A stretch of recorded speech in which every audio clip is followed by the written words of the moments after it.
Hola, ¿cómo están? Muy buenas noches. Nos reencontramos para revisar las noticias en CNN Prime. Hay muchos temas que queremos compartir con todos ustedes. Por eso comenzamos rápidamente revisando los titulares de este día jueves. La diputada Maite Orsini se autodenunció ante Fiscalía por la llamada que realizó a una general de Carabineros tras la detención del exfutbolista Jorge Valdivia. El fiscal nacional requirió un informe para conocer los antecedentes del caso y determinar si hubo o no un actuar arbitrario. Mientras, desde la UDI señalan que llevarán a la parlamentaria a la Comisión de Ética. Y en política, los partidos afinan los detalles para sus campañas de consejeros constitucionales, mientras que el CNTV ya fijó la fecha para la franja televisiva. Algunos pactos iniciaron las grabaciones y apuntan a acentuar las diferencias entre las coaliciones. Mayor participación femenina en la educación superior arrojó el último informe de brechas de género dado a conocer por el Mineduc. El estudio refleja un importante ingreso de mujeres a universidades y centros de formación técnica, pero plantea grandes desafíos en carreras del área tecnológica y de ciencias básicas. Y en el deporte, a esta hora juega Cristian Garín contra Sebastián Báez por los octavos de final del Chile Open. Además, este viernes, la primera raqueta nacional, Nicolás Jarry, jugará contra Yannick Hanfmann por un cupo en la ronda de los 4 mejores del ATP 250 de Santiago. Todo esto y más, aquí comienza CNN Prime en CNN Chile.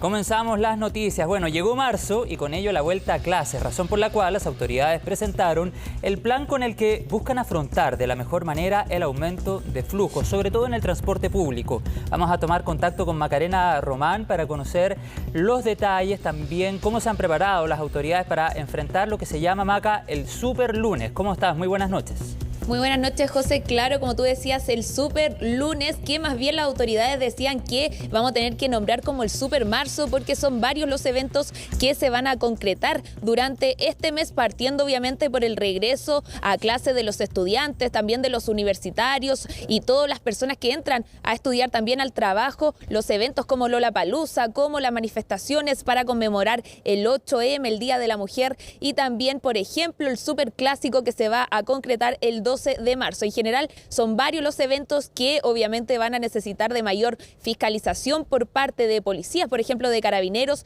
y también obviamente van a necesitar también mayor despliegue, también mayor dotación de buses, por ejemplo, o de trenes en el metro. De hecho, en torno a eso, las autoridades nos decían que ya se aumentó la dotación de buses en un 35% y también la dotación de trenes, y de hecho se enfatizó en que la dotación de trenes del metro están en su mayoría pasando en la mañana y también en la tarde, donde se congrega la hora peak, porque es la mayor congregación de personas, de usuarios del transporte que se movilizan en la capital. Como sabemos, ya va a volver todo a la normalidad. Hay personas que ya volvieron, obviamente, pero todavía faltan miles de personas, miles de alumnos que vuelvan a clase, y de hecho lo que nos decían autoridades es que entre el viernes y el lunes unas 900.000 niños, niñas y adolescentes retornarán a sus centros educacionales, y obviamente eso conlleva mayor congestión, mayor transporte público también en las calles, y por eso el llamado que hacían las autoridades es a informarse a través de los canales oficiales y también a ser precavido. Por ejemplo, quizá este lunes, el llamado Super Lunes,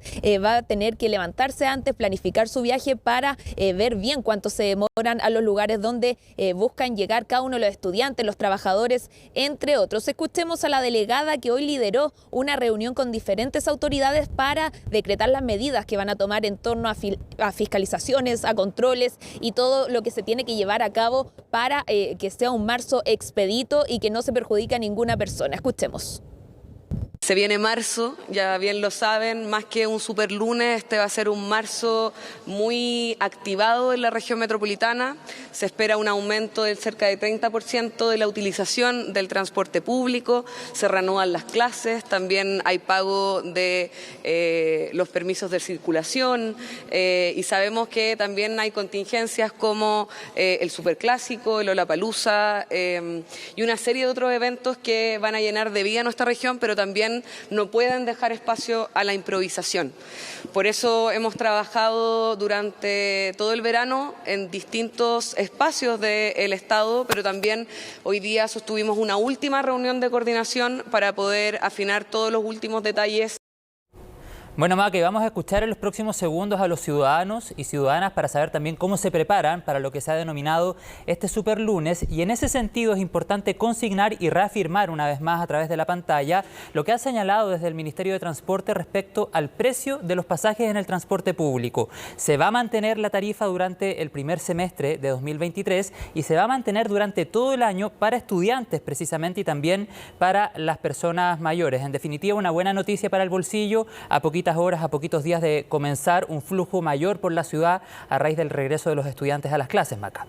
Claro, José, y también por los llamados que hacen diversas autoridades, especialmente el ministro de Transportes, que siempre dice que hay que usar el transporte público para generar menos contaminación y obviamente así ayudamos al planeta. Así que es una muy buena noticia para los usuarios de buses, de metro, que se van a desplegar por los distintos lugares de la capital. Y como tú bien decías, ahora vamos a escuchar a algunas personas que se están preparando, y una de ellas que llamó la atención es una venezolana que nos contaba que ella no conocía lo que era el Superlunes, pero sí daba cuenta a través de su trabajo que ahora hay mayor cantidad de personas. Ella trabajaba en una cafetería y nos decía que ya se ha dado cuenta que volvieron los capitalinos a la calle. Primero que todo vamos a escuchar al subsecretario de Transporte, que entregaba mayores medidas respecto a este Superlunes o Supermarzo, y también a las personas que están preparándose para enfrentar la mayor cantidad de personas, de usuarios que van a empezar a usar el transporte público.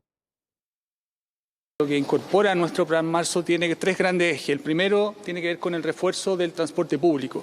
A partir del 27 de febrero, o sea, del lunes pasado, ya tenemos toda la flota disponible en nuestro sistema red metropolitana de transporte. Son más de 6.500 buses. Esto es un refuerzo del 35% con respecto a un día de febrero. El metro, por otro lado, también se refuerza con toda la cantidad de trenes disponibles. Son más de 160 trenes en las distintas líneas.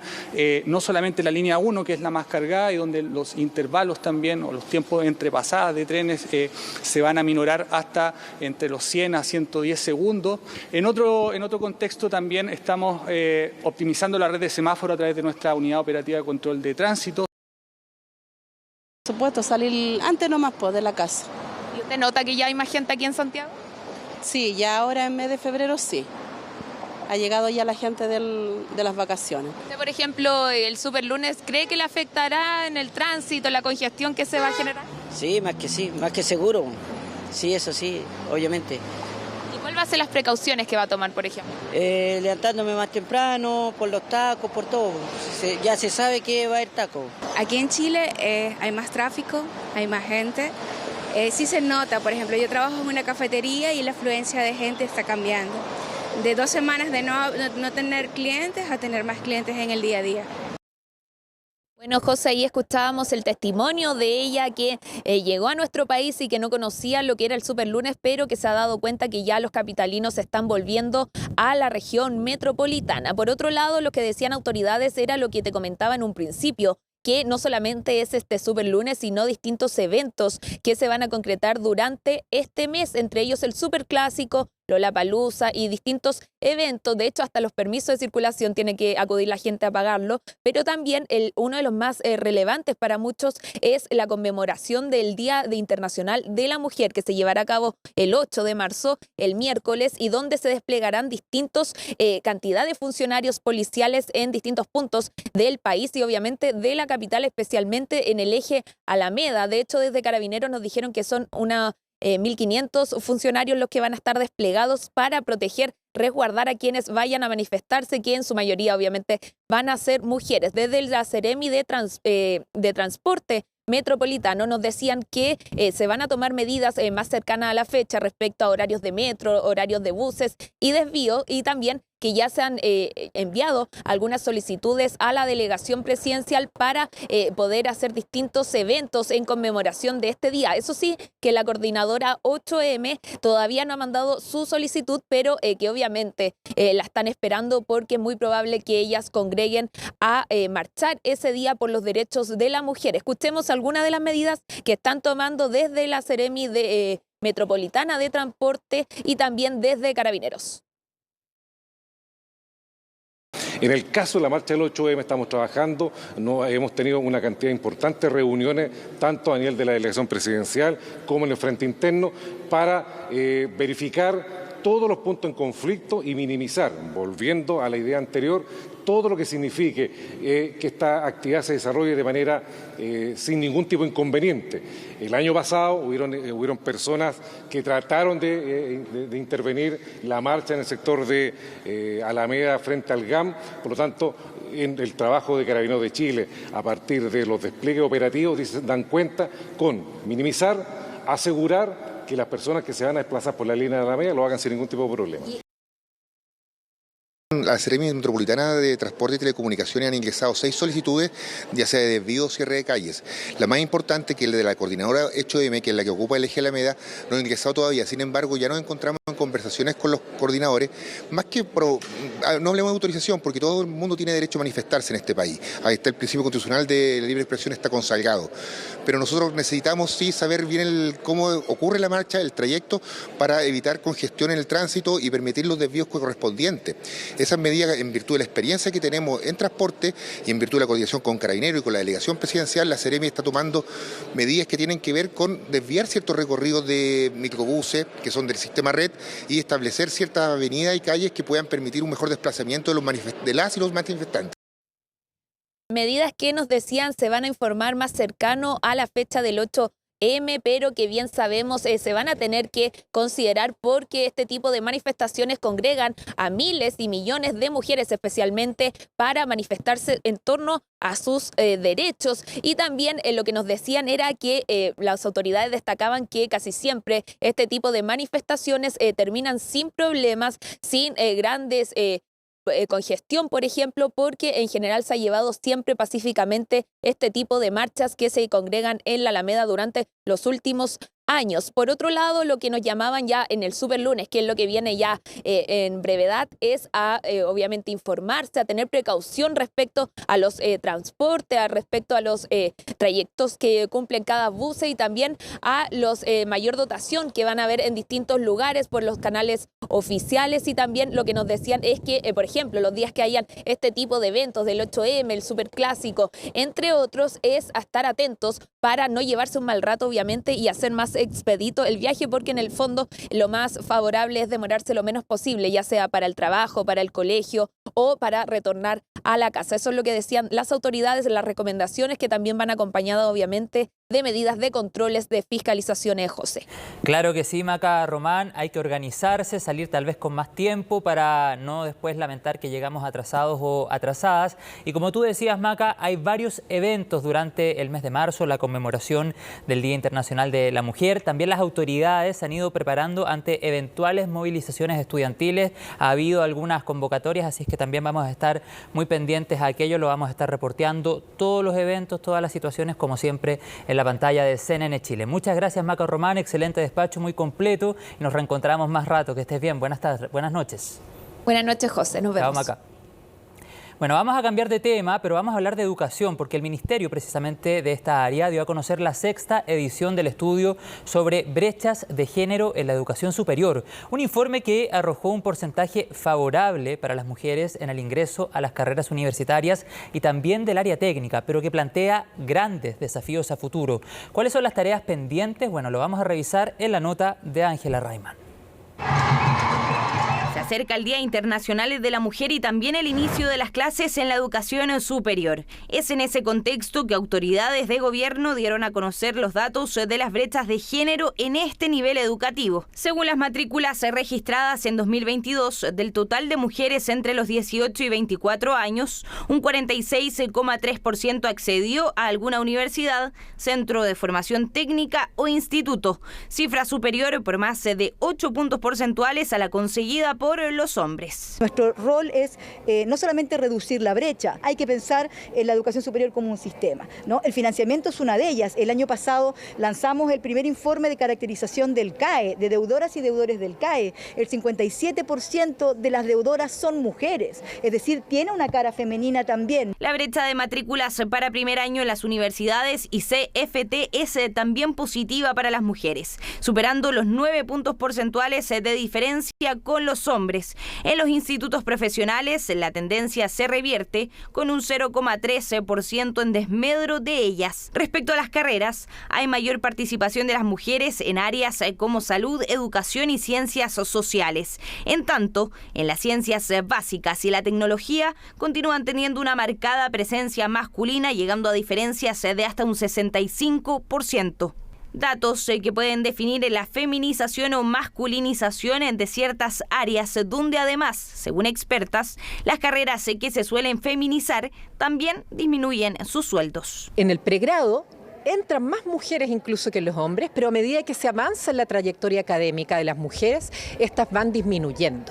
Disminuyen al nivel de magíster, disminuyen al nivel de doctorado. Las carreras y los ejercicios profesionales que se feminizan pierden estatus. Y eso está asociado a imaginarios que son imaginarios culturales, procesos más simbólicos. Los datos sobre la titulación del año 2021 arrojaron que la brecha alcanza los 16 puntos porcentuales, donde la mujer representa un 58,1% de las titulaciones del año. Pero a pesar de esta alta cifra, las diferencias de matrículas en los posgrados y magíster no es mucho más alta, llegando en 2021 a 1,4 puntos porcentuales a favor de las mujeres. Y esas decisiones ocurren entre, 20 y algo, 30 y algo, que son las edades en que, en general, las mujeres que optan por maternidad, por ejemplo, es un aspecto que sin duda incide, digamos, en las dedicaciones de tiempo y prioridades con las que se trabaja. El compromiso por parte de las autoridades es a continuar analizando estos datos, siempre considerando que los desafíos en educación son variados y abarcan temas que van desde brechas de género hasta acoso sexual y las diferencias sociales y territoriales. ¿Queremos a las mujeres en educación superior? Sí, pero para eso necesitamos que tengamos espacios libres de acoso, libres de discriminación, libres de violencia. Hay mucho por hacer ahí, tenemos la normativa, pero de las normativas a las prácticas tal como las queremos ver siempre hay que esforzarse. En este contexto, desde la Confech señalaron que pronto anunciarán un petitorio nacional del alumnado de educación superior en el que tratarán temas de género y analizarán los motivos por los cuales las mujeres tienen baja participación en carreras de ciencias básicas y tecnología. Bueno, y luego de la nota de Ángela Rayman vamos a hablar del pronóstico del tiempo, porque ustedes saben, las autoridades, la Dirección Meteorológica más bien, levantó un aviso por ola de calor entre la región de Valparaíso y la región metropolitana, también un sector de la región de O'Higgins. Ola de calor que comenzó hace 2 días atrás y que culminó durante la tarde de este día jueves. Lo que estamos revisando en la pantalla ahora es el pronóstico y las temperaturas para el día de mañana en la zona centro de nuestro país. Tienden a la baja, no tanto, pero bajan, como lo estamos viendo por ejemplo ahí, Quillota y La Calera, 27 grados, 33, incluso 34 en algunos momentos de la tarde para Los Andes y San Felipe. Hacia el otro lado de la zona centro, en el puerto de San Antonio, 21, 19 en Pichilemu, la costa se ha mantenido estable y en los valles baja también un poco, por ejemplo, como lo estamos revisando en la pantalla, 30 grados para Rancagua, capital de O'Higgins, 32 hacia la precordillera, Machalí, Coya, allí en la región de O'Higgins. Ahora bien, ¿qué pasa en el centro-sur de nuestro país, que nos ha mantenido muy pendientes a raíz de la emergencia por los incendios forestales? También baja un poco la temperatura máxima respecto a esta jornada, 31 para Curicó, 31 en Talca, 20 en Constitución, ya les decía yo, la costa se ha mantenido estable. Pero atención con Chillán, capital de la región del Ñuble, que se mantiene sobre el umbral de los 31 grados, con viento que podría alcanzar los 40 kilómetros por hora en horas de la tarde de este día viernes. Y va a tender a subir la temperatura en los valles y en la precordillera del centro-sur de nuestro país conforme avance el fin de semana. Si para mañana hay pronosticados 31 en Chillán, 31 en Los Ángeles, por ejemplo, durante el sábado y el domingo podrían alcanzar incluso 33 grados. Vamos a estar monitoreándolo en CNN Tiempo. Bien, vamos a revisar ahora la región metropolitana para el día de mañana. Ya les decía yo, la ola de calor en el centro de nuestro país llegó a su fin durante la tarde de este día jueves. Para mañana, algunos sectores de la región estarán por sobre el umbral de los 30, por ejemplo en Curacaví con 30, en Colina con 31 y hacia el sur de la región metropolitana 32, por ejemplo, en el caso de Paine. La próxima semana vuelven a subir las temperaturas en la zona centro, podrían llegar incluso durante el martes de la otra semana a los 35.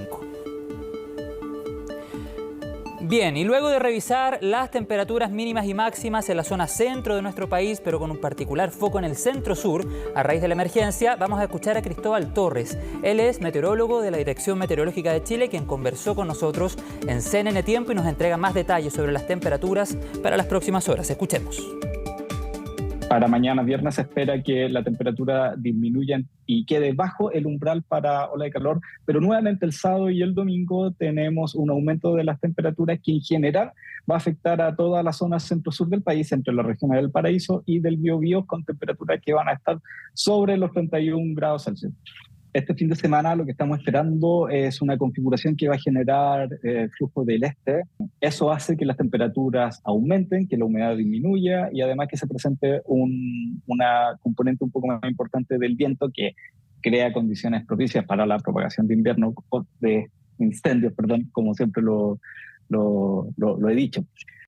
Bueno, ahí Cristóbal Torres desde la Dirección Meteorológica con más detalles sobre las temperaturas para las próximas horas y con un particular foco en el fin de semana y en el centro-sur de nuestro país. Y a propósito de este territorio, ya se cumplió un mes desde el inicio de los incendios forestales y continúa el proceso de reconstrucción de viviendas tras estos verdaderos siniestros que se han generado en esta zona de nuestro país. Daniela González nos cuenta más detalles desde la región de El Biobío. Dani, ¿cómo estás? Muy buenas noches. Hola, ¿cómo están? Buenas noches. Hoy día se cumple exactamente un mes desde que comenzó el mega incendio en la región del Biobío, en el Ñuble y también en la región de la Araucanía. Y la verdad es que el balance todavía no da cuentas alegres. Estamos hablando de que todavía hay incendios forestales en combate, a pesar de que las condiciones son mucho más óptimas de las que se veían hace algunas semanas. Ahora hay un proceso importante y es el que tiene que ver con la reconstrucción, con el levantamiento rápido de viviendas de emergencia, pensando en que la región del Biobío, las bajas temperaturas y las precipitaciones llegan mucho antes que en otras zonas de nuestro país. Por eso es que hay un compromiso que ha hecho el gobierno de estar levantando cerca de 100 viviendas por semana. Eso debería comenzar a correr desde la próxima semana precisamente, con la idea de asegurar de que las 2.400 casas que se quemaron para este incendio estén, o más bien esas familias cuentan con su casa de emergencia para pasar el invierno. Sin embargo, el problema que ha existido en estos últimos días es que han habido denuncias por la calidad de algunas casas de emergencia que se han entregado. En Tomé, por ejemplo, los vecinos han denunciado que la empresa que provee de estas casas de emergencia no les hizo las terminaciones adecuadas, por ende nos señalaban, para climas como el que hoy día hay en la región del Biobío, aguanta esa casa. Sin embargo, si es que hablamos de lluvias, de bajas temperaturas o de temporales fuertes como se dan acá en la región del Biobío, de ninguna forma esas viviendas podrían aguantar un invierno de ese tipo. Desde la empresa, y eso tiene que ver con una presión que se hizo por parte del municipio, también incluso del gobierno y del subsecretario Cataldo, que hasta el día de ayer era enlace en la región del Biobío, hubo una presión y lo que ha hecho la empresa es asegurar de que van a arreglar esas casas. No se sabe todavía si van a construir una vivienda nueva o si van a terminar las que ya instalaron en la comuna de Tomé, pero va a haber solución. Hay un punto malo en todo esto y, por supuesto, es que se demora aún más en llegar la ayuda de emergencia. Se habían instalado estas casas y ahora va a haber que arreglarlas, por ende las familias van a tener que seguir durmiendo en carpas, que es lo que están haciendo hasta ahora. Conversamos con dos vecinos hoy día y sus testimonios son gráficos, dan a conocer la realidad que hoy día están viviendo cientos de familias en la región del Biobío. Y la construcción es mala calidad, el piso, la estructura de afuera es buena, pero el piso es mala calidad. ¿Y qué van a hacer? ¿Va a tener que usted cambiar el piso? ¿Qué va a hacer? No sé, según la empresa que viene nueva dice que lo van a modificar. De la vivienda definitiva no tengo idea todavía cuándo viene, pero lo importante es que yo tengo que asegurarme para el invierno. Yo. No, pues no está buena. Pues, para este clima de aquí también no es buena, porque nosotros como somos del sur y acá los tiempos son malos, muchos temporales, mucha lluvia. Entonces estas casitas media, bueno, están aptas para vivir en un invierno. Bueno, se les solicitó a la empresa que pudiesen mejorar el trabajo y además a las otras empresas, yo les cuento que son 4 las empresas que están trabajando en el proceso de levantamiento de viviendas, que puedan acelerar el proceso, que haya más celeridad en todo el trabajo. Para eso se les pidió que contraten a más personal, que por ejemplo traigan más camiones para ir movilizando los materiales y cumplir con la meta que yo les señalaba, 100 viviendas a la semana. Y eso es lo que se está haciendo, pero también hay un compromiso de que las viviendas no solamente se levanten rápido, sino que sean buenas casas para pasar el invierno. Y ahí está el punto, ahí están puestos los focos en lograr que sean viviendas rápidas, pero también dignas para las personas que se vieron damnificadas con este mega incendio forestal.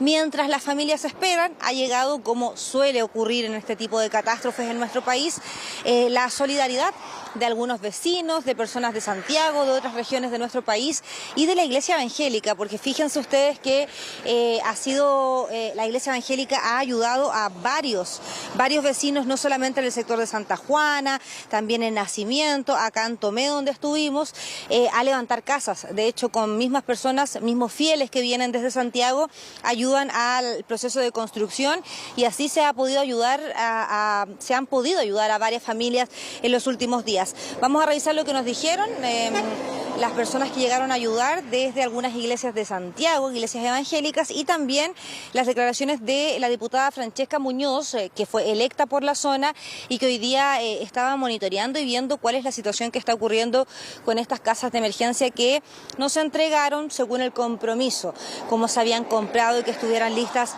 de una forma más segura para pasar el invierno. Revisemos ambas declaraciones. No solamente se predica la palabra, sino que también con nuestras manos podemos dar ayuda. Damos gracias al pastor de acá de casa, de Tomé, Iglesia Pentecostal de Chile, donde la cual Tomé está presente. Ella ha sido afectada, una hermana de la Iglesia Pentecostal de Chile. Nosotros acá estamos representando de Santiago. Así que estamos acá, el pueblo de Dios, damos gracias, está saliendo todo excelente. Llegamos el domingo en la madrugada. Ya hoy finalizamos, donde la cual la casa ya está levantada para la gloria del Señor. Damos gracias a toda la ayuda que ha venido, ¿cierto?, de nuestra diputada que está acá también con nosotros. Damos gracias por todo, nosotros estamos felices, estamos contentos, así que le decimos a todos los que están acá en Tomé que sí se puede con el Señor. Ayer se nos comunica ahí en el COGRI, en el Comité de Emergencia, que va a haber un cambio en lo que es, cierto, en una de las empresas que estaba a cargo del proceso, cierto, de las viviendas de emergencia acá en Tomé, efectivamente por la calidad del material que se estaba implementando y también las terminaciones. Entonces ahora esperamos, cierto, que estamos monitoreando este proceso porque habían algunas viviendas de emergencias que ya se habían entregado, pero los vecinos quieren prontamente habitarlas. Viviendas de emergencia que efectivamente tengan el material para el clima que nosotros tenemos acá en el sur, que sean resistentes, que sean las que también se comprometieron. Bueno, a un mes de este incendio forestal que ha afectado a nuestro país y que consumió casi 500.000 hectáreas, todavía hay familias que no tienen baño, que no tienen luz, que no tienen condiciones básicas para poder vivir el día a día. Por eso urge el proceso de levantamiento de viviendas. Hay un compromiso para acelerar todo este proceso. Recordemos que se quemaron más de 2.400 casas. Estamos hablando de más de 8.000 personas damnificadas por los incendios forestales y a ellos hay que llegar de forma rápida, pero también con viviendas que sirvan para pasar el invierno, el frío y las lluvias, que es algo que llega muy temprano. Incluso desde marzo puede comenzar a llover y en ese contexto es que hay que asegurar que las personas de la región del Biobío puedan tener viviendas de emergencia lo antes posible. Bueno, y en otro tema, el fiscal nacional Ángel Valencia requirió un informe por la autodenuncia de la diputada Maite Orsini. La parlamentaria realizó una llamada a una general de Carabineros por un control de identidad al exfutbolista Jorge Valdivia. Vamos a ver todos los detalles y también las reacciones en el informe de Valentina Nieto. ¿Aló? Es una llamada telefónica a la directora de Derechos Humanos de Carabineros, Karina Sosa, la que hoy complica a la diputada Maite Orsini. La razón, contactar a la general con el exfutbolista Jorge Valdivia, quien habría denunciado un supuesto apremio ilegítimo en un control de identidad. Fue un llamado irregular, es algo que ahora investiga la justicia. Requerí un informe sobre esa situación, pero no tengo todavía mayores antecedentes. La autodenuncia es un mecanismo que se encuentra establecido en la ley y cada ciudadano puede ejercerlo de la manera que mejor le parezca dentro de ese marco. Y es que tras conocido el denominado telefonazo, fue la diputada de Revolución Democrática la que decidió autodenunciarse ante el Ministerio Público. Pero ¿cómo habrían ocurrido los hechos? Fue a fines de enero y mientras Jorge Valdivia trotaba por Vitacura que Carabineros intentó realizarle un control de identidad, el exfutbolista no traía sus documentos y se habría molestado en medio del procedimiento policial, hecho que gatilló su detención. El hecho que una persona no porte su cédula de identidad no justifica su detención. Solamente si esa persona se niega injustificadamente a ser identificada por cualquier medio tecnológico puede ser detenida. Lo más probable es que aquí se investigue si es que existe un tráfico de influencia, es decir, si la diputada con la jerarquía que tiene la ejerció de una manera abusiva y a raíz de eso obtuvo algún tipo de beneficio para este ciudadano como cualquier otro, pero en la medida que no se acredite ese beneficio no se va a dar el delito. Hubo beneficio o no es algo que determinará la justicia. Lo cierto es que la situación generó molestia en el ex seleccionado nacional, quien incluso pretendía interponer una querella en contra de Carabineros, algo que la diputada del oficialismo habría intentado evitar. En relación a la situación particular que usted me plantea, nosotros le dejamos a la justicia la definición que la propia diputada decidió que así fuera. Las mujeres reciben muchos ataques y amenazas de personas en redes sociales y eso no nos parece aceptable.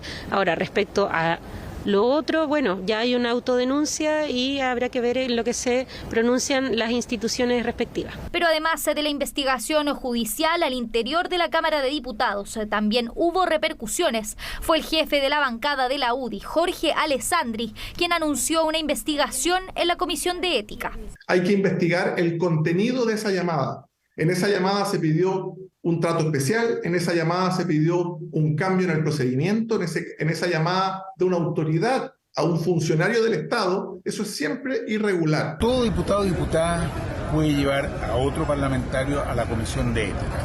Francamente creo que se ha abusado esta comisión llevando una cantidad de casos que no se justifican. Pero como miembro de la comisión misma, yo no puedo opinar sobre los casos que van a llegar. Complejo escenario que enfrenta la diputada Orsini. Fue en el diario La Tercera que la general Karina Sosa confirmó el llamado telefónico de la parlamentaria, descartando además cualquier contacto con Jorge Valdivia. Según indicó, habría derivado el caso a otro oficial de su repartición. A ver, nosotros como parlamentarios estamos permanentemente fiscalizando la acción de las instituciones públicas. Si acá se hizo algo fuera de lo normado, de lo reglamentado o de lo correcto, bueno, tendrán que ser las instituciones correspondientes las que lo definan. Lo que la diputada Orsini haga o deje de hacer en su vida privada es un problema absolutamente suyo, pero una cosa muy distinta es que utilizando su cargo influya en favor de algún amigo.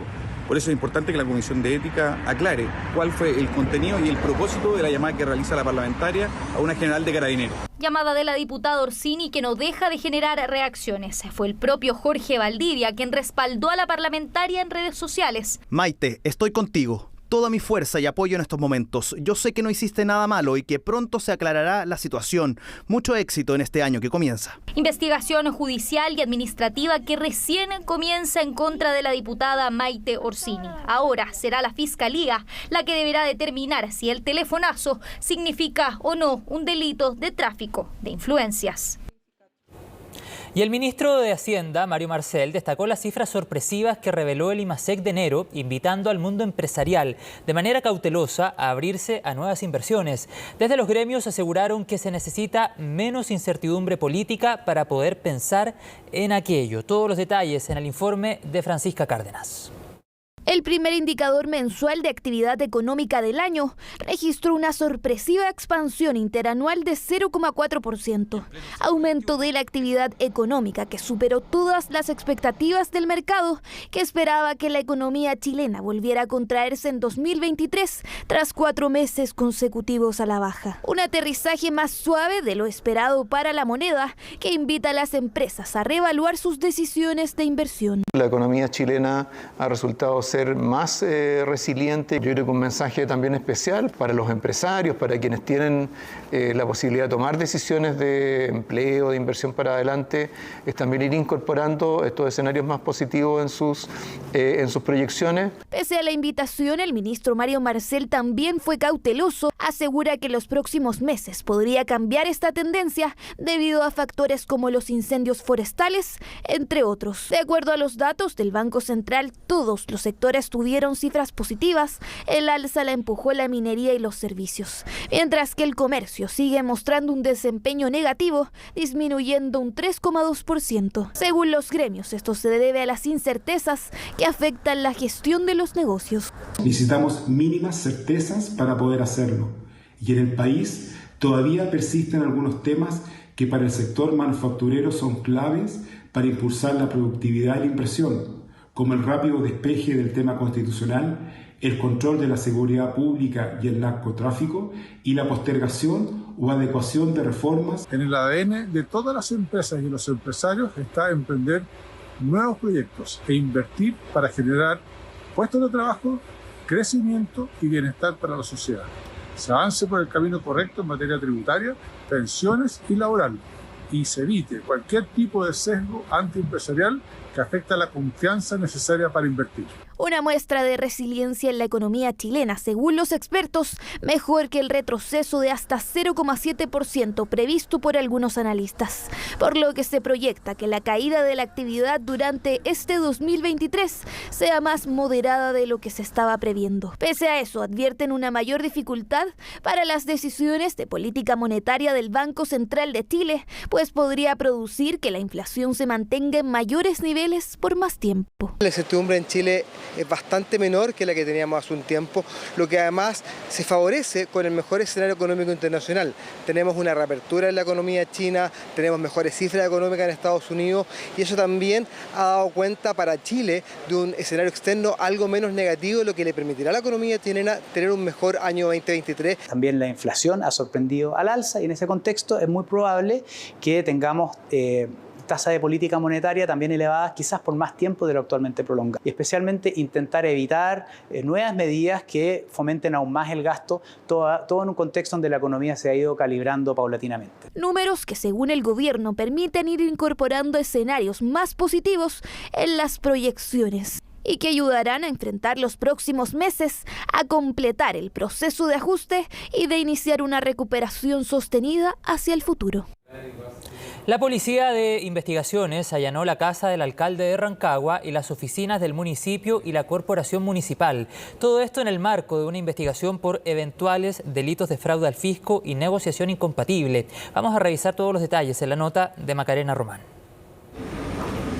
Una mañana distinta vivió el alcalde de Rancagua, Juan Ramón Godoy. Personal de la Policía de Investigaciones y de la Fiscalía de Alta Complejidad de O'Higgins allanaron la municipalidad y su hogar. Se dio cumplimiento a una orden judicial que consistía en la utilización de entrada y registro para 10 domicilios, tanto en la comuna de Rancagua como en Machalí, entre ellos la municipalidad de esta ciudad. El procedimiento se llevó a cabo en 10 dependencias. Todo esto en el marco de una investigación que se concretó después de un informe de la Contraloría por presuntas irregularidades en licitaciones y contrataciones de servicios en la municipalidad y en la corporación municipal. Esta investigación está comenzando, estamos recién levantando los elementos probatorios que van a ser analizados por parte de la Fiscalía de Alta Complejidad y el equipo de la Policía de Investigaciones, y con eso vamos a evaluar los posibles cargos. Al alcalde Godoy se le investiga por supuestas contrataciones a empresas vinculadas a amigos, sin licitación de por medio, con sobreprecios, fragmentación y cifras millonarias. Por ejemplo, la Contraloría detectó compras de antígenos a una empresa del hermano de su asesor, a la cual se le pasó casi 70% más del precio real por unidad. Aparte de eso, nosotros denunciamos el contrato unilateral que tuvo el alcalde por un contrato de basura, el cual Contraloría también nos dijo que teníamos razón, que eso debería haber pasado por consejo, y una serie de irregularidades menores que hemos ido denunciando con el tiempo, además de la causa que nosotros presentamos al Tribunal Electoral Regional, donde también se adjunta la compra de un terreno que hizo el alcalde sin tener los papeles correspondientes y sin consultarle al Consejo.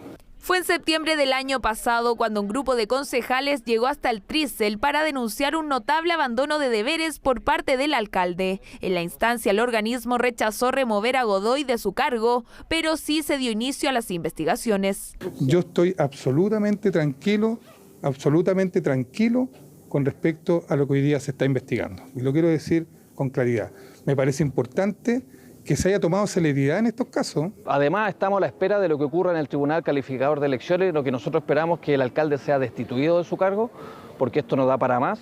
Rancagua merece dignidad.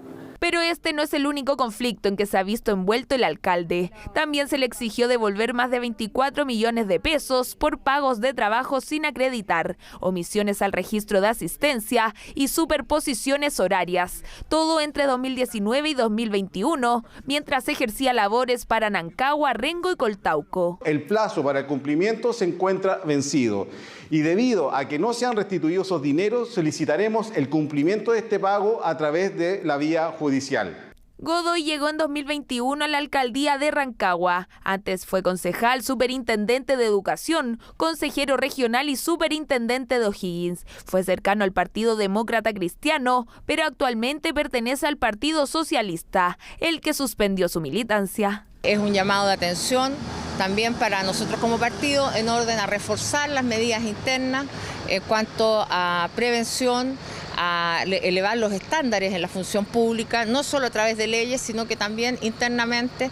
Según el Ministerio Público, Godoy está siendo imputado por fraude al fisco y negociación incompatible. Esto mientras el alcalde insiste en su inocencia y asegura que buscará aportar a la investigación. En medio de los rumores por un cambio de gabinete y a pocos días de iniciar el segundo año de gobierno, La Moneda se ha planteado actualizar o no los compromisos programáticos. Una idea que varios partidos observan como un desafío frente a un ajuste ministerial que daría más espacio al socialismo democrático. Vamos a revisar todos los detalles y las reacciones que se han generado hasta ahora en la nota de Estefanía Bustamante. Miren lo que me regalaron. Maldito Fabricio. Te quiero. Un poco de humor en La Moneda, en medio de la expectación que persiste sobre un eventual cambio de gabinete, ajuste que no solo conlleva renovar los equipos, sino que también renovar o no los compromisos del gobierno. La correlación de fuerza, las definiciones o los perfiles de personas que sean determinados en tales o cuales cargos, evidentemente tienen que ser coherentes con llevar adelante el compromiso que se estableció con el pueblo de Chile cuando este gobierno fue electo. Hago un cambio, por lo tanto, para inyectarle un nuevo aire y por lo tanto llevar a cabo las tareas que son esenciales para que el gobierno vaya resolviendo y vaya entregando mejores momentos de bienestar a la población. La respuesta va a ser sí. Sí a un nuevo aire que priorice la reforma tributaria y la previsional, sin renunciar, como dijo la ministra Vallejo, a otros ejes programáticos. Ese será el desafío, dicen las coaliciones, del nuevo equipo, que tendría mayor presencia del socialismo democrático. Los equipos que lleguen al gobierno deben ser capaces de construir mayorías políticas mediante el diálogo, mediante las conversaciones, y no significa ninguna renuncia, significa adecuar un programa de gobierno a los tiempos que se están viviendo. En el gobierno hay bastante claridad de que las condiciones hoy día son distintas a cuando este gobierno asumió hace un año atrás y por lo tanto la obligación de ajustar esos compromisos a la realidad hoy día es un tema que no se puede soslayar. Por eso el gobierno ya solicitó nombres que a juicio de los partidos puedan adecuarse mejor a esta actualización que propone La Moneda, con foco, por ejemplo, en la seguridad, materia que hace un año no estaba en la primera plana de Apruebo Dignidad. Yo creo que ahí está el criterio y el expertise de un gobierno que es capaz de adecuarse a las condiciones, y si eso significa renovar esperanza, significa cambiar a lo mejor a algunos actores, creo que existe la disponibilidad. Que esto no se entienda como la simple pugna o clásica pugna de cuotas de poder o de parcelas de poder. Yo creo que el desafío es más profundo, el desafío es cómo integramos, cómo hacemos una síntesis intergeneracional e integramos equipos de trabajo y colaboración en las distintas carteras. No obstante, algunos insisten en la cuota de poder al interior del gabinete, como parte del PS, que reiteró su interés por ocupar subsecretarías o seremías vacantes, lo que ha provocado molestia en la otra coalición.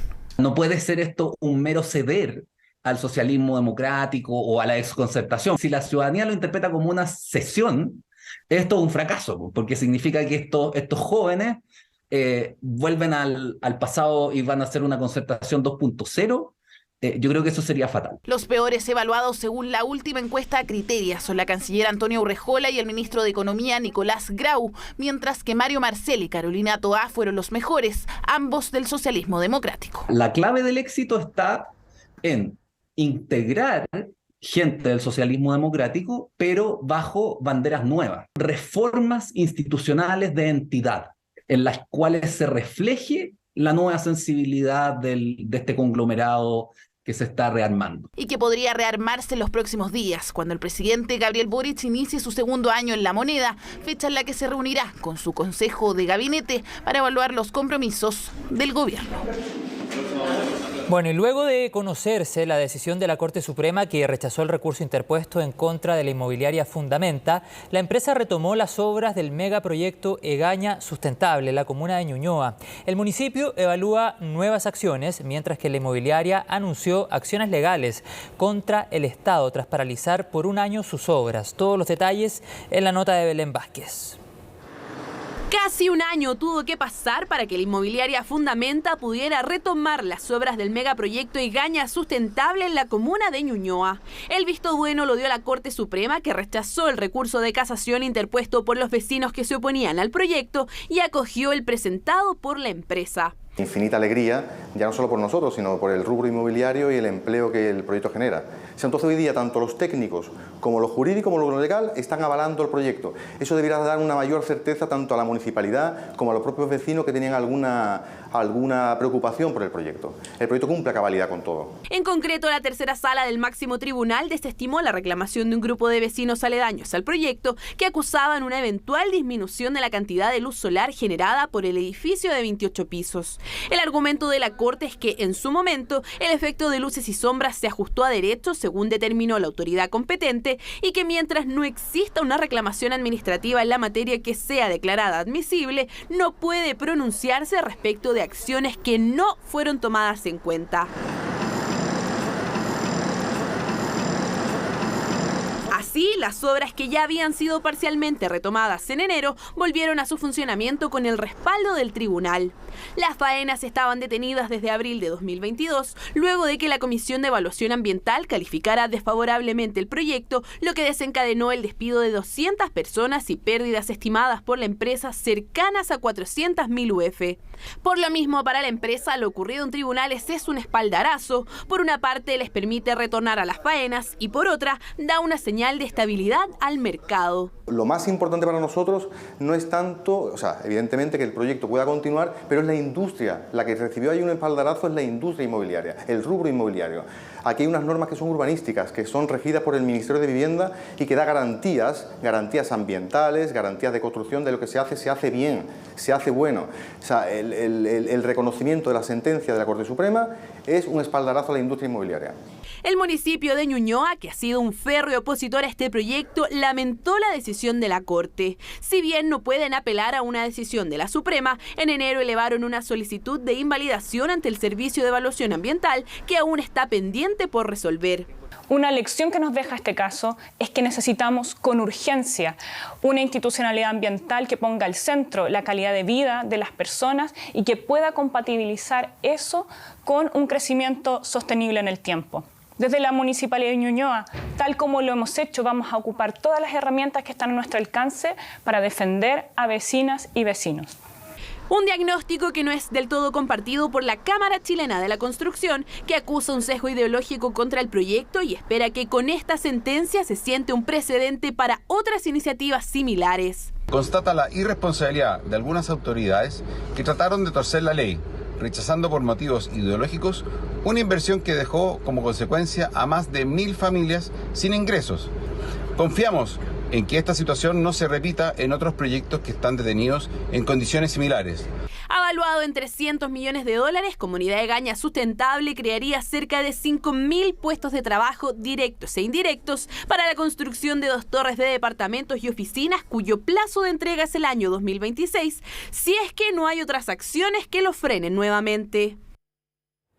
Volvemos a la política. Los partidos ya comenzaron a definir los lineamientos de las campañas para la elección de consejeros constitucionales. En la derecha, por ejemplo, optarán por enfocarse en conceptos como la seguridad y la libertad, mientras que el oficialismo hará lo propio con la idea de poner fin a la Constitución de Pinochet. Vamos a revisar todos los detalles en el informe de Paul Follert.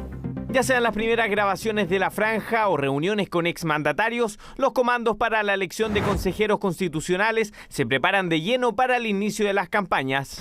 Estamos hablando que Chile requiere certezas, seguridades. Tenemos que concentrarnos en lo que es el cambio de esta nueva Constitución. Distintos mensajes para un mismo proceso.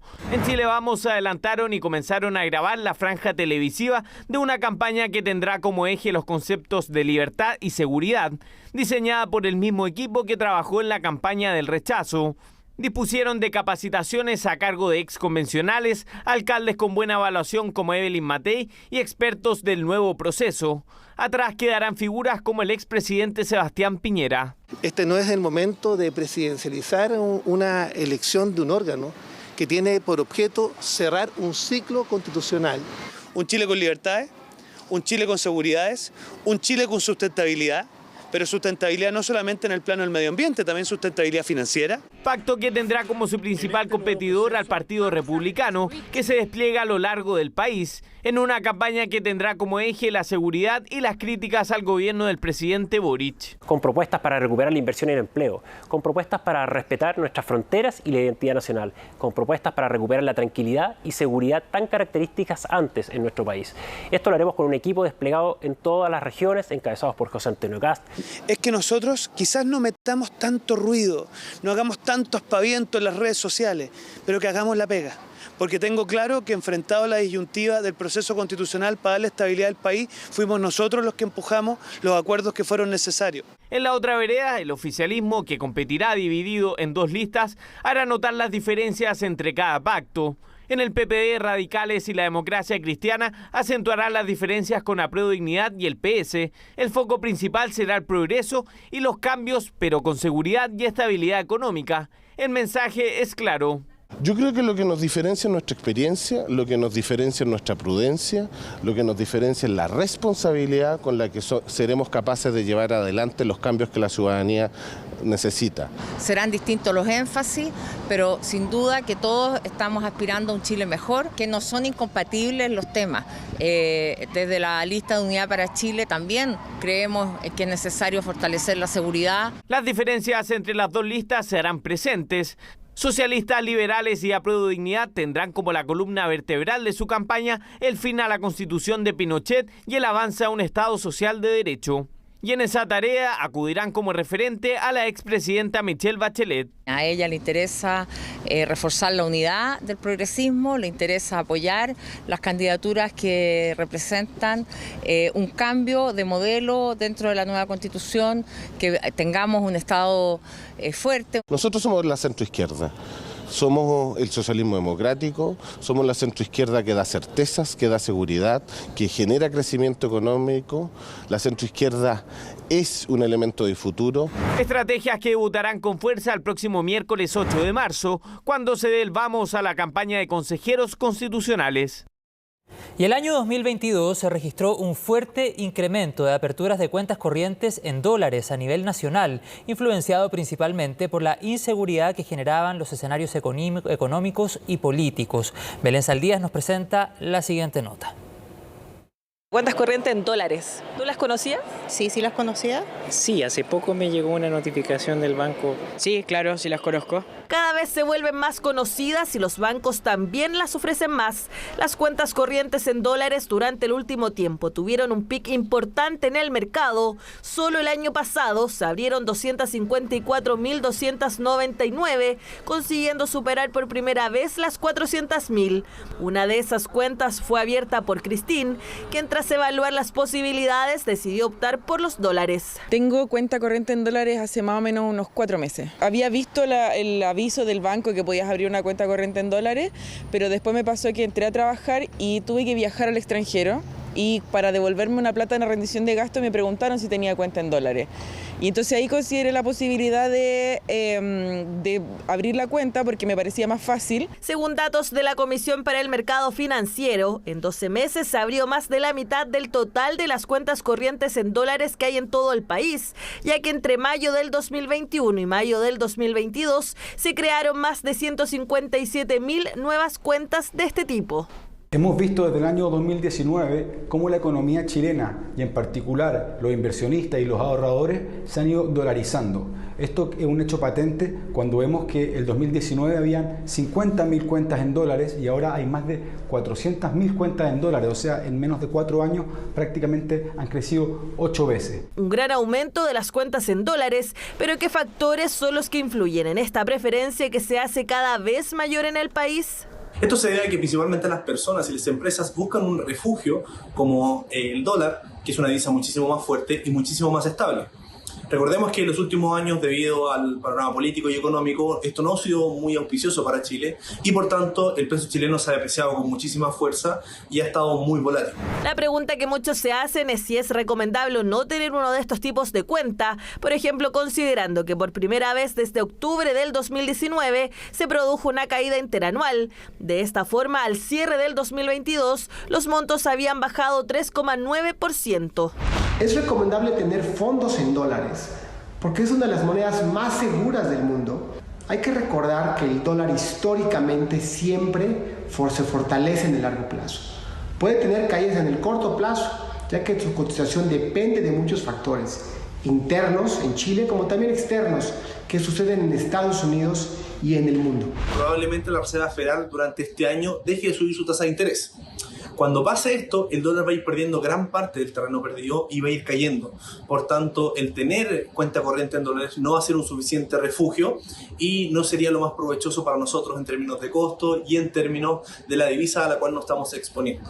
Por supuesto, esta decisión va a depender de lo que pase. Dependerá de muchos factores y de qué quiere cada cliente. Christine lo sabe muy bien y la utiliza con varios fines. Para mí, la verdad, ha sido una súper buena herramienta para poder invertir. Porque compro cuando está bajo el dólar, compro y después es súper fácil volver a venderlo o si quiero sacarlos por caja o ahorrar para, no sé, vacaciones después.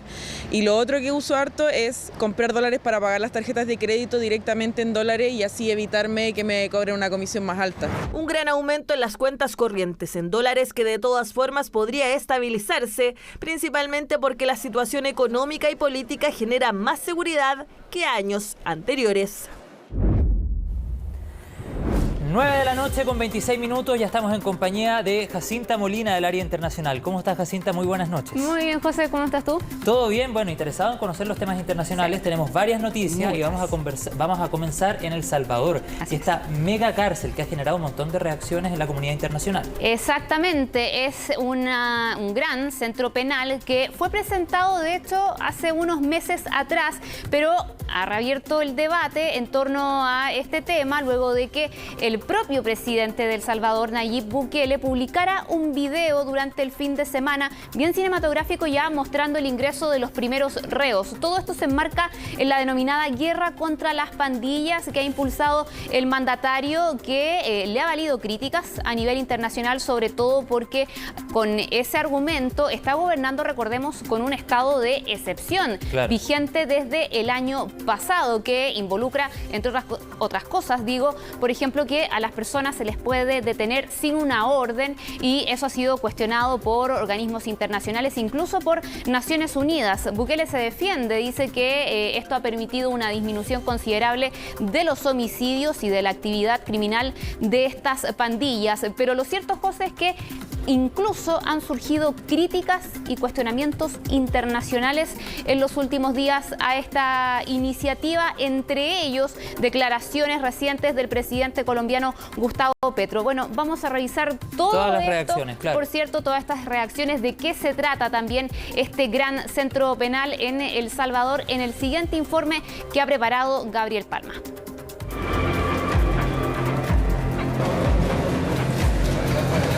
Con estas imágenes, el presidente salvadoreño Nayib Bukele mostraba al mundo la llegada de los primeros 2.000 reos al recién inaugurado Centro de Confinamiento del Terrorismo en El Salvador. La prisión, considerada la más grande de América Latina, cuenta con instalaciones de 23 hectáreas y 8 pabellones de detención para aproximadamente 40.000 reclusos en 32 celdas de 100 metros cuadrados. Un lugar habilitado en medio de la denominada guerra contra las pandillas y que tiene a Bukele gobernando el país bajo un estado de excepción desde marzo del año pasado.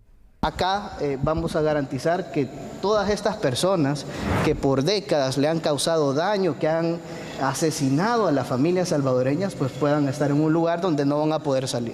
Antes tenían a los pandilleros con prostitutas, con PlayStation, con pantallas, con drogas, con teléfonos, con celulares, con computadoras, y a los custodios y a los soldados los tenían durmiendo en el suelo, los tenían al revés. Tal es la persecución de estos grupos delictuales por parte del gobierno de Bukele, que según las cifras oficiales, el país lleva más de 300 días sin homicidios y el índice de asesinatos sería de 2 por cada 100.000 habitantes al año. Incluso han llegado a destruir las lápidas con referencias a la Mara Salvatrucha. Pero la controvertida megacárcel del mandatario salvadoreño ha generado críticas más allá de las fronteras del Salvador. El más reciente en expresar su oposición a las políticas de Bukele fue el presidente colombiano Gustavo Petro, generando un impas entre ambas naciones. Ustedes pueden ver en redes las fotos terribles, no me puedo meter en otros países, del campo de concentración del Salvador. Yo creo que hay gente que le gusta eso, indudablemente, ver a la juventud entre las cárceles y creen que eso es la seguridad. Y la respuesta de la autoridad centroamericana no tardó en llegar. A través de su cuenta de Twitter, Bukele apuntó a los problemas de seguridad del país de Petro. Señor Gustavo Petro, los resultados pesan más que la retórica. Deseo que Colombia en realidad logre bajar los índices de homicidios, como lo hemos logrado los salvadoreños. Dios los bendiga. Para los expertos en derechos humanos, las políticas de Bukele tampoco son ideales y podrían poner en riesgo la democracia. Aplicar medidas excepcionales a través de un estado de excepción constitucional, como sucede en El Salvador, sin lugar a dudas tiene riesgo porque significa un reconocimiento implícito que las instituciones democráticas en su normalidad no son capaces de controlar, digamos en este caso, las pandillas y todo lo que eso significa. Pero hay otras razones por las que la estrategia de seguridad del mandatario están bajo escrutinio estos días. En un informe de 42 páginas presentado ante la Fiscalía del Distrito Este de Nueva York, el Departamento de Justicia de Estados Unidos acusó a funcionarios del gobierno de Bukele de pactar con jefes de la Mara Salvatrucha un trato preferencial en las cárceles, a cambio de la disminución de los asesinatos en el país durante el 2019, a comienzos de su periodo. Ustedes están llevando paz a los salvadoreños. La paz que nos dijeron que se firmó hace 31 años. Pero la realidad es que si se firmó algo, habrá sido un pacto entre corruptos. Así se configura la realidad política en El Salvador, un país que ha logrado disminuir la violencia en sus calles, pero en medio de las críticas de organismos internacionales como Human Rights Watch, Amnistía Internacional y Naciones Unidas, que han apuntado a los peligros del estado de excepción que aún se mantiene. Eso ocurre en nuestra región, pero José, nos vamos a trasladar ahora a Grecia porque está creciendo la indignación luego de este fatal accidente, este choque de trenes que ocurrió la noche del martes y que en las últimas horas ha generado protestas que se repitieron, de hecho, durante esta jornada. Estas son imágenes recientes de manifestaciones convocadas especialmente en las afueras de las oficinas de la empresa ferroviaria que administraba estos trenes, debido a lo que se ha ido conociendo también en las últimas horas. Tiene que ver con la débil situación en la cual estaban, por ejemplo, las vías, los problemas de seguridad, de electricidad, y sobre todo con la denuncia que han recordado los sindicatos, que dicen que esto lo venían advirtiendo hace años, que no es un problema reciente y que por lo tanto las autoridades del actual gobierno como de otros también sabían estas condiciones que son las que gatillaron este accidente. Recordemos que ya las autoridades han confirmado la muerte a esta hora de al menos 57 personas, hay otras 50 que siguen desaparecidas y hay 48 que se mantienen internadas luego de de este choque. Y lo cierto es que acá también hay una situación que se está investigando, porque sabemos que iban por la misma vía estos trenes, uno de pasajeros, otro de carga, y lo que se está indagando es por qué por el mismo carril y por sentidos contrarios, porque se sabía, ¿no?, que acá hay una operación manual también que se hacía y que ha fallado. Lo reconocía el primer ministro ayer en una cadena nacional, donde decía que esto se debió a una trágica falla humana. Claro, una falla en la coordinación, en la logística, pero también se pone en tela de juicio, como decía Jacinta, la seguridad ferroviaria en Grecia. Y además, a propósito de los sindicatos, casi han anunciado una huelga de 24 horas. Exactamente, ya la han concretado durante esta jornada. Por ejemplo, el metro en Atenas no funcionó.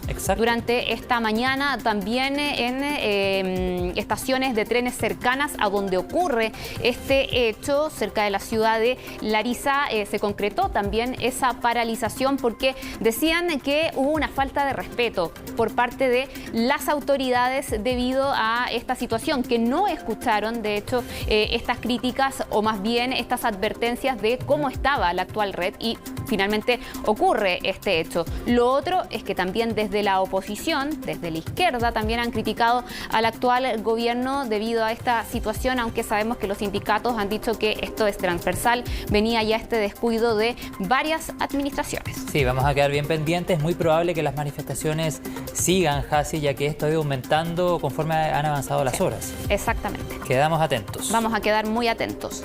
Nos vamos ahora a Estados Unidos, a hablar de él, de Donald Trump, el expresidente de ese país. ¿Y por qué? Porque durante esta jornada el Departamento de Justicia de los Estados Unidos ha dicho que él sí puede ser demandado por la violencia, por los daños tanto físicos como también psicológicos que produjo el asalto al Capitolio en 2021. Todo esto generado por una turba de seguidores extremistas del ahora exmandatario. ¿Qué es lo que dice el Departamento de Justicia con esta aclaración? Más bien porque lo hace en vista de un procedimiento, de varios procesos, de hecho, judiciales, de varias acciones civiles que se han presentado en contra debido a esta situación.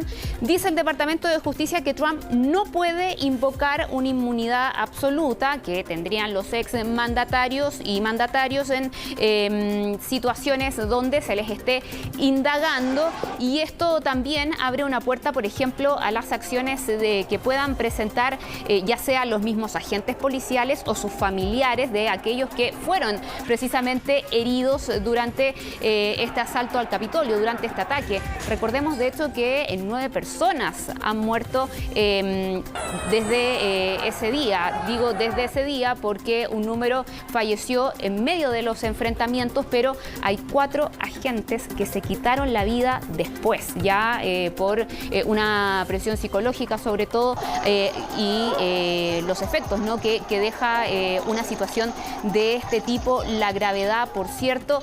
Y no olvidemos, un hecho que tuvo amenazada a una de las democracias más antiguas del mundo.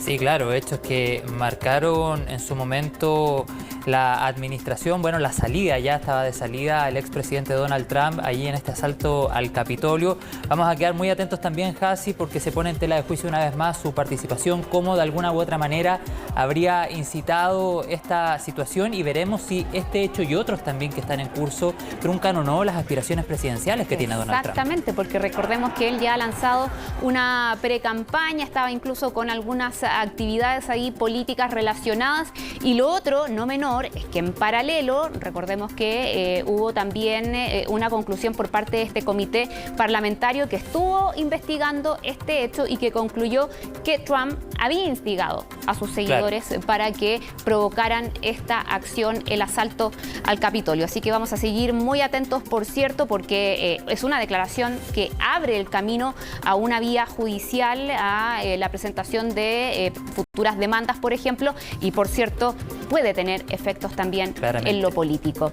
Vamos a cambiar de tema para finalizar este bloque internacional con una aplicación que puede ser muy útil para todos aquellos que tenemos mascotas, por ejemplo. A ver, cuéntame, ¿de qué se trata? Porque puede identificar a una mascota que esté perdida solamente analizándolo con la nariz, la huella que tienen de hecho en la nariz o el hocico. Y bueno, lo que hace esta aplicación, que fue presentada de hecho en el Mobile World Congress, que se está realizando en Barcelona, acá se ha presentado entonces cómo esta aplicación, a través de la misma forma en que uno hace la identificación facial en los teléfonos, por ejemplo, biométricamente puede detectar quién es esa mascota, qué nombre tiene, a quién pertenece, dónde está inscrita. Pero previo registro. Previo registro, claro. Absolutamente. Y reemplazaría a los microchips que se les ponen. Mira, es una buena alternativa, mucho menos invasiva, tal vez respecto a lo que sucede con los microchips, y una innovación más en la que la tecnología tiene un buen uso finalmente. Exactamente, dicen que es un 98,9% fiable. ¿Y ya se puede descargar acá también? No lo sé si acá, no lo he probado, pero se presentó vamos a intentar. Exacto, en el Mobile World Congress, así que por lo menos ahí han podido ver cómo funciona, pero yo por lo menos tengo curiosidad. En todo caso, mi mascota tiene microchip, pero podría ser una alternativa menos invasiva, claro que sí. Ya pues, Jasi, muy buenas noches, muchas gracias por el comentario, y ahora te quiero invitar a una nota. Vamos a hablar de reciclaje puerta a puerta. Fíjate que son 14 comunas en la región metropolitana que van a implementar esta buena medida para fomentar, por supuesto, la sustentabilidad. Todos los detalles en la nota de Miranda Aspe. Trato de leer los números al final e irlos juntando y separando. Lo que hago es ponerlo en el auto y llevarlo cuando puedo. Recolectar, clasificar y trasladarse a un centro de reciclaje. Todos los plásticos, los vidrios, las latas, todo lo que se pueda clasificar. 1,26 kilos de desechos es lo que produce diariamente una persona en Chile. Cifra que con la implementación de la ley REP, Vanessa, como tantos otros ciudadanos, podrán reducir. Incluso podrán reciclar en su mismo domicilio. Pero por ejemplo, un vecino que no puede trasladarlo, que no tiene tiempo, se le hace mucho más fácil bajarlo y gestionarlo acá mismo y no tener que andar acarreando la basura para todos lados, que eso quita tiempo.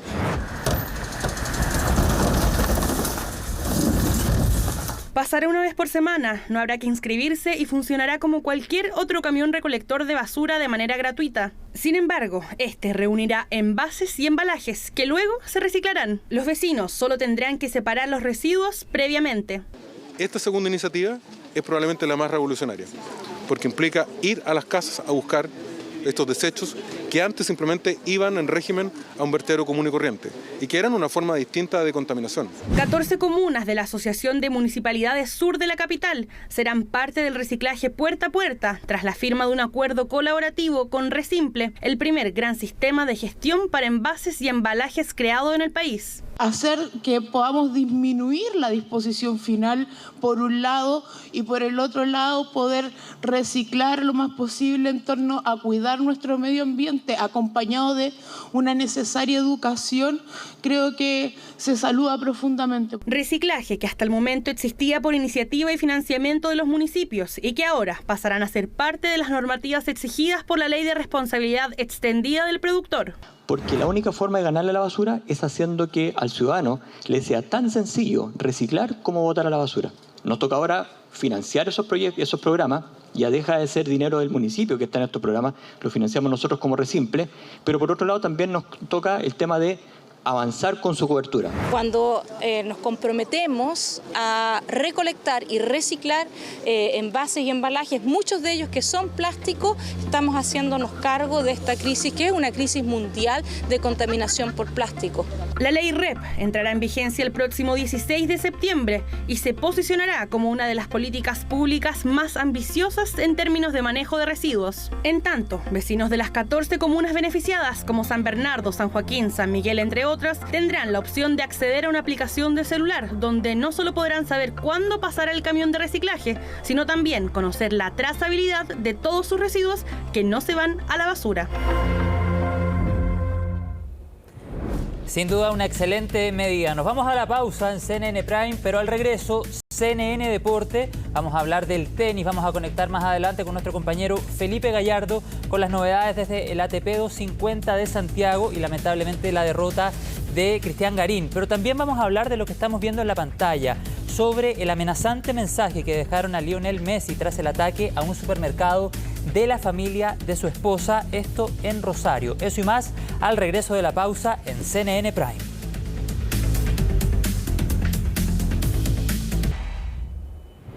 Regresos muy esperados. Llegamos al final de CNN Prime. Muchas gracias por haber estado en la sintonía y por supuesto extendemos la invitación a que sigan con toda la programación de nuestro canal. Nos reencontramos en los próximos segundos en CNN Tiempo para revisar el detalle, en profundidad, el pronóstico en todo nuestro territorio y más adelante CNN Íntimo con Matilde Burgos.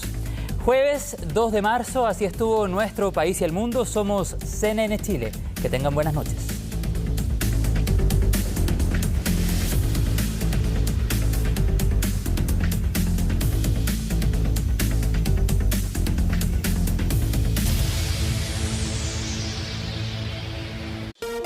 CNN Prime fue presentado por